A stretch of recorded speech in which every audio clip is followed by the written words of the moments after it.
ஆனா எத்தனை பேர் சொல்றாங்க இது லவ் ஃபெயிலியர் மாதிரி? பைபிள்ல சொல்லியிருக்கு அன்பு ஒழியாது, லவ் நெவர் ஃபெயில்ஸ். எப்ப டெய்லி பாருங்க, கடல்ல விழுந்தாங்க, கிணத்துல விழுந்தாங்க, தூக்குல தொங்குனாங்க.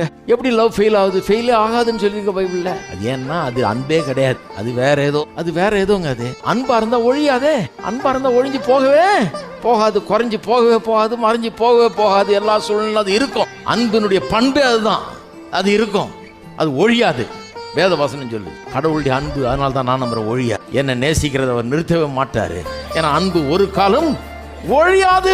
இந்த ஜனங்க பாருங்க எவ்வளவு மோசமான ஆளுங்க பாருங்க. இஸ்ரவேல் ஜனங்களை மாதிரி பொல்லாத ஆளுகளை பார்க்க முடியாது. நீ என்ன மாதிரி ஆளுங்க பாருங்க, அவ்வளவு கீழ்ப்படியாத ஆளுங்க. அன்பு கூறுறாரு பாருங்க. ஒரு இடத்துல சொல்றாரு, அவனை கண்டித்து பேசினதுல இருந்து அவன் நினைப்பாவே நான் இருக்கிறேன்ற. அவனை கண்டிச்சேன், அவனை திட்டினேன், ஆனா அப்போல இருந்து அவன் நினைப்பாவே இருக்கிறேன். ஒரு தகப்பனுடைய உள்ளம் கத்தருக்கு ஒழியாத அன்பு. அன்பு எப்படி ஒழியாதோ அது போல நம்பிக்கையும் பார்த்தீங்க வீண் போகவே போகாது.